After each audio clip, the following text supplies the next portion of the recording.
Aqui são algumas fotos do período de remoção. A prefeitura, ela chegou ao ponto de cortar casas ao meio. Essa foto aí, ela ficou muito conhecida porque casas que a prefeitura...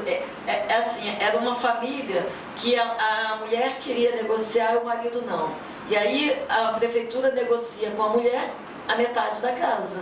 O marido sai para trabalhar, quando ele chega, a prefeitura havia cortado a metade da casa, que ela dizia que era metade da mulher, que negociou. Isso foi um absurdo, um escândalo, né, uma ilegalidade. E essa foto ficou conhecida no mundo inteiro. E agora deu um problema, que eu não vou saber resolver. Nem eu, né? Não vou adivinhar. E aí eu vou falando aqui enquanto isso. Então, o que acontece? Quando o prefeito não consegue negociar, porque essas negociações que eu falei, que eram feitas no início, elas aconteciam com a associação de moradores e um grupo de moradores, que era uma comissão de moradores. Como ele não consegue, e aí não está dando para passar, mas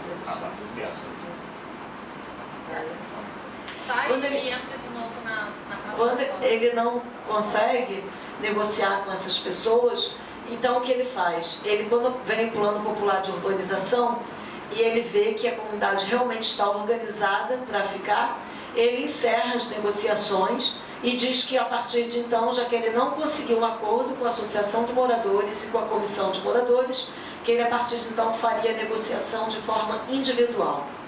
E aí ele começa já todo um processo de divisão da comunidade. Ele organiza uma reunião no Rio Centro, convida alguns moradores, não convida todos, convida só alguns moradores, aqueles que moram exatamente nas áreas onde ele pretendia remover, as primeiras áreas que ele pretendia remover, que seria a área periférica da comunidade, e deixando o centro, o interior da comunidade, de fora dessa reunião. Isso já gera uma polêmica muito grande, e pulou muito. Isso gera uma polêmica muito grande. Esse arquivo está meio doido. Na comunidade, porque as pessoas não entendem por que algumas pessoas são chamadas e outras não, uma vez que é para discutir justamente a saída da comunidade. Isso gera uma confusão muito grande no dia, no Rio Centro, porque muitos moradores que não foram convidados vão para a reunião e insistem que querem participar. Depois de muita confusão, empurra, algumas pessoas se machucam, os moradores conseguem entrar. Nessa reunião, fica muito evidente que já havia uma política sendo feita anterior à reunião. Porque alguns moradores que haviam sido convidados, eles já... o prefeito nessa reunião, o que acontece? Ele mostra, ele faz uma exposição do projeto do Parque Olímpico, mostrando aquelas instalações maravilhosas, como valorizando o máximo o fato da cidade, né, ter sido escolhida para a realização dos Jogos, e que essa cidade ficaria com um grande legado, grandes construções seriam feitas, e aí mostra o Parque Olímpico como sendo assim algo maravilhoso. Em seguida ele mostra um mapa da comunidade e fala que a comunidade, para a realização daquele projeto do Parque Olímpico, uma boa parte da comunidade teria que sair. E ele mostra as áreas marcadas, e que ele chama de traçado. Então ele fala que as pessoas que estão nesse traçado teriam que sair, mas que ele tinha uma solução para essas pessoas. E aí ele faz a apresentação de um terceiro projeto, que seria o que ele chama de um condomínio para esses moradores numa área nobre da cidade. Bom, na verdade, esse é um projeto de um conjunto habitacional do Minha Casa Minha Vida, que seria construído na Estrada dos Bandeirantes, próximo da comunidade, o que já é fruto da luta da comunidade, não levar ela para distante, né? Ser próxima, cerca de 4 quilômetros de proximidade da comunidade. Mas ele faz uma exposição desse conjunto habitacional Minha Casa Minha Vida como sendo... O Golden Green. Uma coisa maravilhosa, né? Que ele diz que tem salão de festa, que ele tem piscina com toboágua e área gourmet. uma coisa assim ridícula para quem conhece o conjunto habitacional, entende? E aí ele fala que é uma área nobre, porque aí ele valoriza o máximo essa área, dizendo que é uma área que é muito melhor do que a Vila Autódromo, porque lá tem asfalto, porque lá tem ônibus na porta do condomínio, porque é uma área que está com infraestrutura, tem saneamento básico, enfim, todas aquelas incompetências do poder público de nunca ter feito sua obrigação numa comunidade que já tinha mais de 50 anos, ele coloca como sendo um defeito da comunidade. E por isso as pessoas deveriam ficar felizes de ter ganhando aquela oportunidade de ir para um apartamento que era muito melhor do que as suas casas e numa área com uma infraestrutura muito melhor do que a Vila Autódromo. Ele só esquece de dizer para essas pessoas que após a saída dela, aquela região passaria por toda uma transformação e construção e que teria uma infraestrutura muito melhor e seria uma das áreas mais nobres da cidade do Rio de Janeiro, com um metro quadrado altíssimo, né? Um valor assim, mais caro do Rio de Janeiro na época da Olimpíada. Isso ele omite. Bom, a gente percebe que já havia uma política sendo feita antes, porque havia um grupo de moradores que defendem o projeto, começam a defender o projeto antes dele ser exposto, deixando claramente que já conheciam, que já tinha uma fala organizada, ensaiada nesse sentido.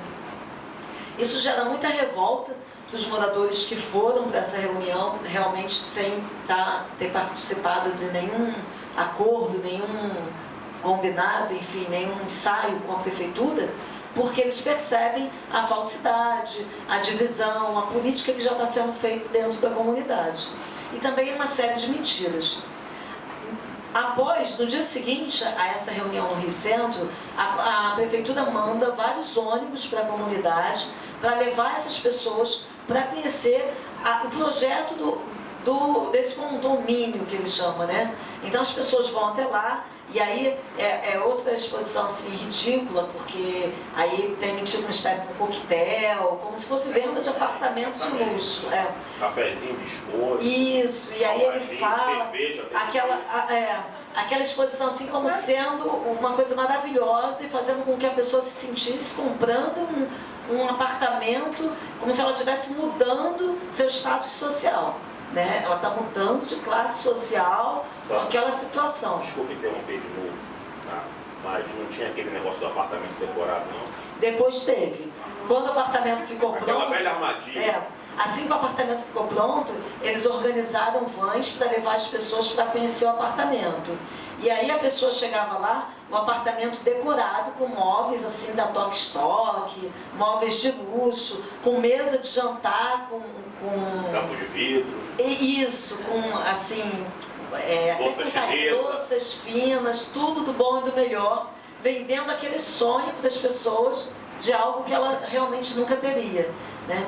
E aí também eles colocam no dia seguinte uma série de funcionários passando na comunidade, passando de casa em casa e conversando com as pessoas, falando para duas coisas acontecem ali. Uma é uma ação da prefeitura que também é muito antiga, muito comum e que gera um dos maiores impactos na comunidade. O impacto é muito grande.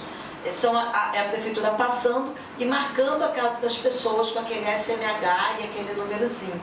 Essa marca que ele coloca na casa das pessoas é algo que aparentemente, para quem não vive esse processo, parece uma coisa banal. Mas para quem está dentro de uma comunidade, tem a sua casa marcada, é algo impactante demais. É uma pressão psicológica que isso gera imensa. Porque as pessoas já começam a pensar, minha casa foi marcada, eu vou ter que sair. Aí a fala, né, que circula na comunidade, e a casa do fulano foi marcada, e eles vão sair. Então isso já gera toda uma pressão psicológica. Além disso, eram muitos funcionários da prefeitura passando na casa das pessoas e fazendo com que as pessoas falassem a respeito, fazendo uma fala para as pessoas que era a seguinte: olha, a comunidade vai sair todo mundo, não vai ficar ninguém. É melhor vocês aproveitarem a oportunidade, negociar, aproveitar que a prefeitura está dando a oportunidade de pegar um apartamento ou uma indenização e vocês saírem e refazer a vida de vocês, morar num lugar muito melhor, com uma estrutura muito melhor, do que vocês ficarem aqui, resistir e depois acabar sem nada. Porque vai sair todo mundo. Quem não sair por bem vai sair por mal. No final das contas vai para a justiça, o juiz vai ajuizar a casa de vocês e vocês vão acabar saindo sem nada. Como já existe um histórico de remoção muito triste e cruel na cidade do Rio de Janeiro, isso gera um impacto, uma pressão muito grande. As pessoas têm muito medo de serem removidas e ficarem sem nada. A Defensoria Pública fazia um trabalho maravilhoso nessa época. A Defensoria Pública do Núcleo de Terras ia para lá toda semana, fazia reuniões, explicava nossos direitos, explicava que nós tínhamos condição de lutar, de continuar com a resistência, que a Prefeitura não tinha direito de nos retirar dali sem nada, sem indenização, enfim, que nós tínhamos condição de lutar e de vencer. Mas as pessoas, elas têm medo. E muitas pressões vão sendo exercidas sobre a comunidade, muita pressão psicológica.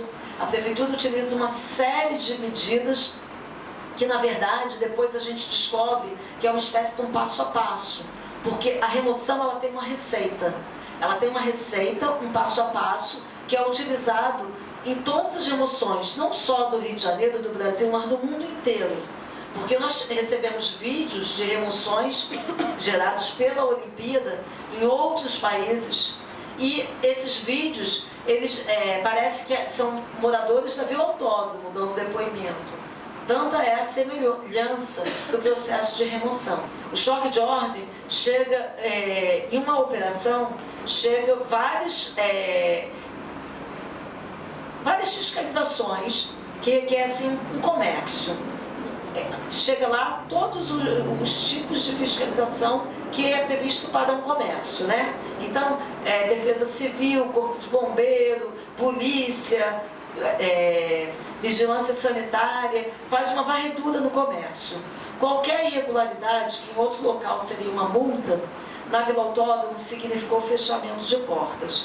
Então, com isso, eles fecham todo o comércio da Vila Autódromo. Teve um comércio que o comerciante ele tinha tudo legalizado, tudo, eles não encontraram absolutamente nenhuma irregularidade. Esse homem foi preso, saiu de lá preso, algemado pela polícia militar por roubo de água, em uma comunidade que, apesar de ter vários ofícios pedindo que a SEDAI fizesse o abastecimento formal da água, e sempre foi negado, porque ela justificava que não havia saneamento. Então, se não tem saneamento, não pode fazer o fornecimento de água, porque seria irregular, uma coisa depende da outra. Então, todo o fornecimento de água da comunidade era irregular, era clandestino, era feito pelos moradores. Porque senão as pessoas não teriam como viver sem água. Então, teria que prender toda a comunidade. Ou deveria prender, na verdade, era a prefeitura, né? Por não realizar o seu trabalho. Mas esse homem foi preso. Ele, para não ficar preso numa cela com bandidos, ele teve que pagar uma fiança de R$800, arcar com custos de advogado. Depois, quando chegou no dia do julgamento do processo, o processo foi arquivado, porque o juiz compreendeu que era um absurdo aquilo. Mas até que o processo fosse julgado, esse homem, ele negociou e foi embora. E junto com ele, um monte de outros moradores. Porque para cada ação que é criminosa, que a prefeitura cometia ali dentro, aquele grupo afetado pela ação saía e mais um monte de outros moradores também, porque apavorados, com medo da ameaça, enfim, eles saíam. Então teve também, a prefeitura fez um decreto de desapropriação que colocou 57 famílias. Com esse decreto de desapropriação, ele utiliza bom, como ali era uma área de especial interesse social, as pessoas tinham um título de posse, para ele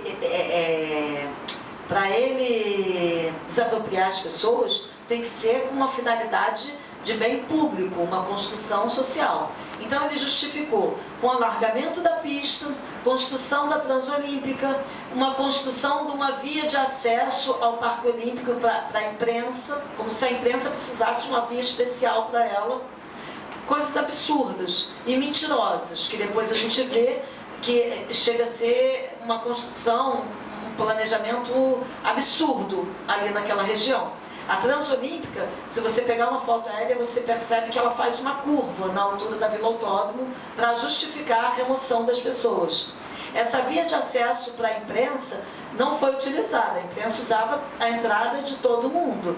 Então ela acabou ficando mais como uma entrada de serviço do Parque Olímpico. O BRT é um absurdo. Em frente à Vila Autódromo tem o terminal Centro Olímpico, que é a estação do BRT, que é construída ali.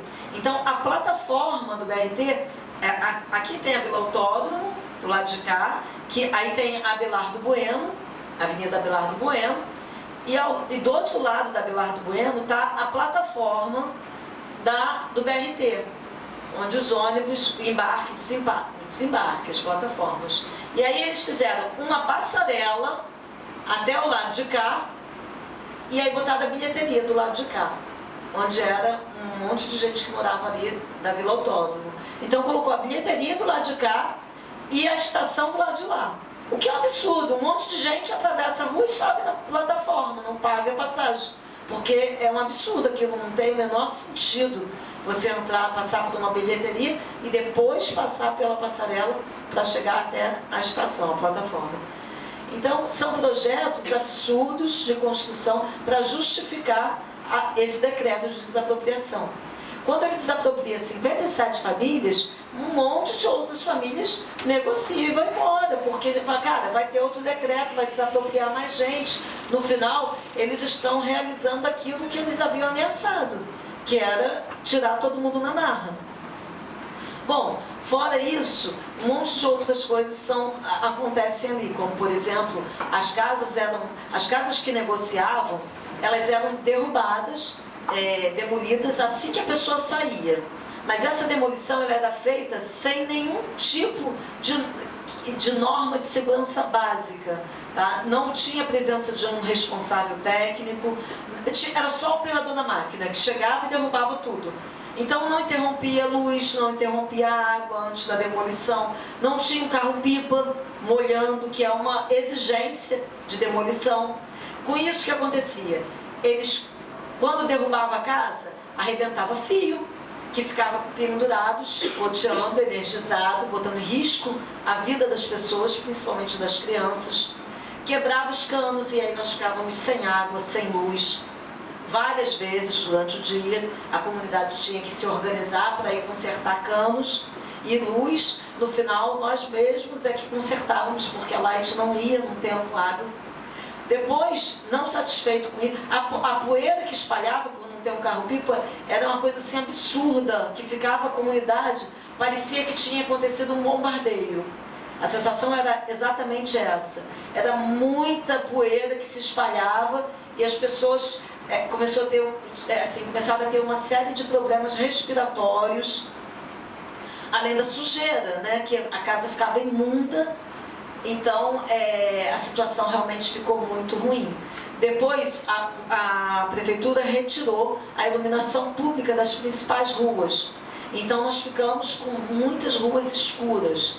O ambiente que nós ficamos morando no final era um ambiente muito semelhante a um pós-guerra.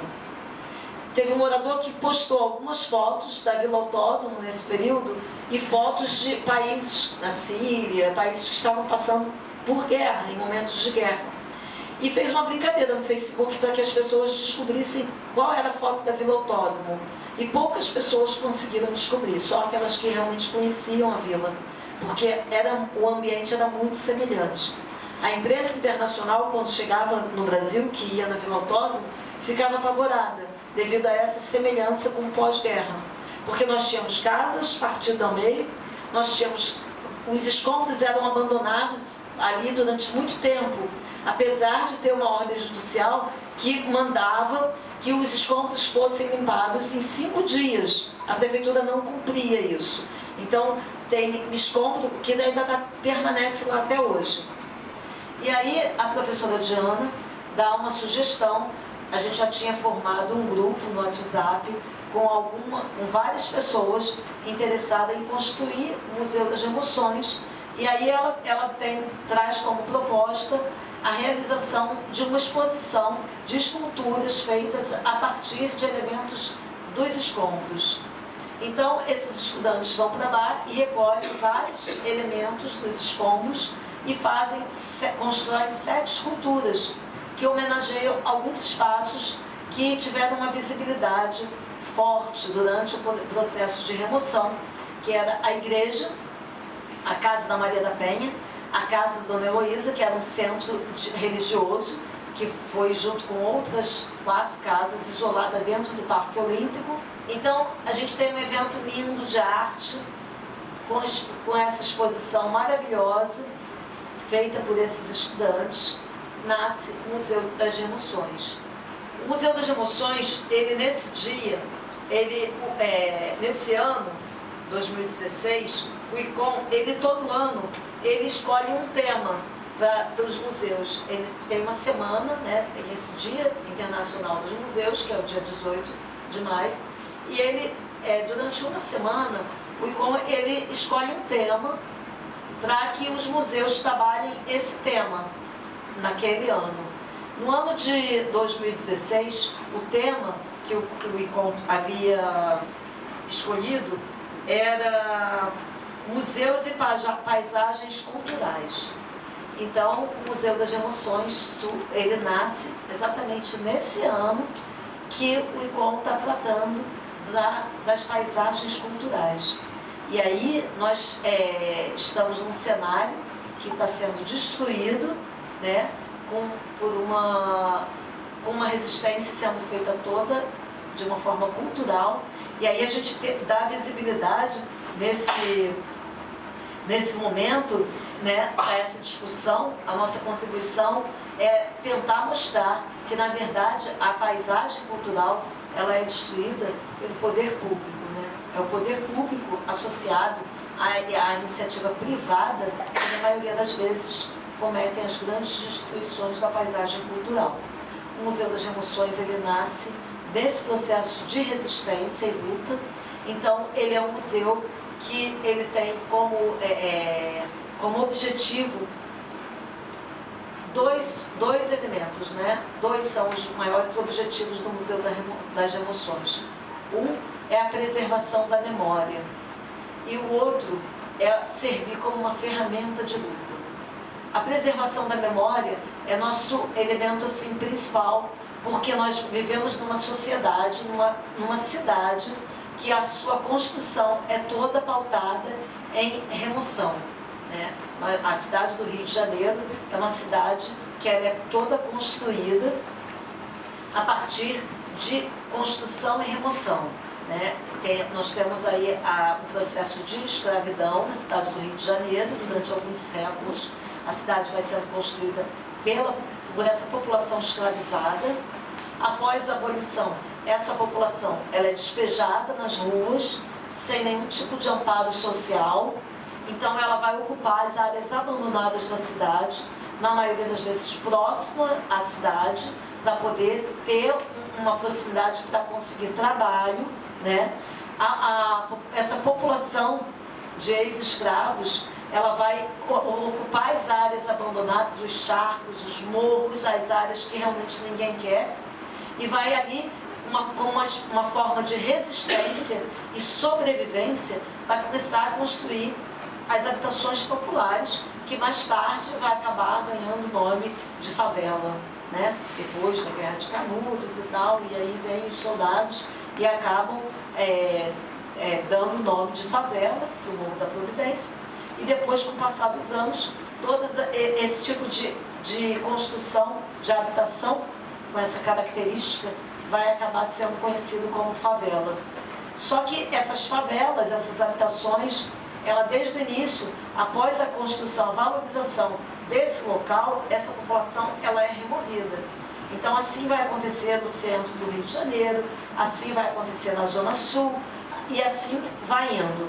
Então o Museu das Emoções, ele é um museu social E como a museologia social atualmente no Brasil, felizmente, ela está em alta, vocês que são da Faculdade de Arte devem conhecer a museologia social, visitar os nossos museus. O Rio de Janeiro tem uma série de museus sociais que são sensacionais. A museologia social, ela representa uma revolução da museologia, porque ela tem como elemento principal contar a história a partir dos olhos daqueles que sempre foram, vamos dizer assim, dos explorados, né? Daqueles que foram sempre explorados, foram sempre desapropriados. Então, esses sempre silenciados, aquela população que sempre foi silenciada pela museologia oficial, a museologia clássica, chamada de clássica, né? Ela não nos dá voz. A museologia, ela sempre deu voz aos vencedores, aos dominadores, né? Você chega no Museu Imperial, ele é maravilhoso, ele é incrível, mas ali você tem todo um aparato, vários elementos da realeza. Você tem a latrina, onde o imperador, o príncipe, onde defecava. Mas você não tem ali... Adivinha quem limpava? Exatamente. Você não tem ali uma exposição dos escravos, que era a maior população daquela habitação. Porque o número de escravos que moravam ali naquele local era muito maior, a família real. E essa população não tem a sua história, a sua memória dentro daquele espaço, o que é um absurdo. O sangue derramado naquele local não é lembrado das emoções. Ele é um museu a céu aberto, é o chamado museu de território. Então é um museu no qual toda a Vila Autódromo faz parte do museu. E todos os elementos daquele território nós compreendemos que faz parte do nosso acervo. Então, dentro desse acervo, nós temos escombros, restos de demolição que permaneceram, que nós estamos nesse momento lutando para transformar aquilo num patrimônio, entende? Para que aquilo permaneça, porque nós compreendemos que aquilo ali aquilo ali é uma rugosidade daquele território e que precisa ser preservada, porque através daquele escombro nós temos como contar o que aconteceu, a história de uma remoção. Nós temos no nosso acervo as casas que foram construídas, porque após toda a remoção da Vila Autódromo, apenas 20 famílias, de cerca de 700 famílias, apenas 20 permaneceram no território. É um número pequeno, mas é uma vitória maravilhosa. Se nós pensarmos que 20 famílias conseguiram permanecer no território lutando contra um monstro absurdo, que é o monstro financiado pela Olimpíada. Os Jogos Olímpicos, as Olimpíadas, é muito importante a gente sempre falar também que as Olimpíadas, por onde ela passa, ela remove as pessoas, ela promove a remoção, ela promove a desapropriação e a transferência de terras públicas, imensas terras públicas, para o capital privado. Então nós temos dentro do nosso acervo essas casas, nós temos a própria rua onde estão essas casas, porque quando nós fizemos o acordo com a prefeitura, nós exigimos que a rua onde essas casas seriam construídas, ela tivesse seu nome modificado. Então nós exigimos que, já que a comunidade foi reduzida a 20 casas e elas ficariam em uma única rua, que essa rua passasse a se chamar Rua Vila Autódromo. É uma espécie de disputa de memória que nós fizemos com isso. É uma espécie não, é uma disputa de memória. É uma forma da gente manter o nome da Vila Autódromo nos mapas da cidade do Rio de Janeiro. Então nós temos a rua, nós temos as casas, nós temos a igreja, que nós consideramos a principal peça do nosso acervo, porque ela preservou a construção original. Ela não foi demolida, ela manteve a única construção original que nós temos na Vila Autódromo, da época da comunidade, que foi construída pelos moradores.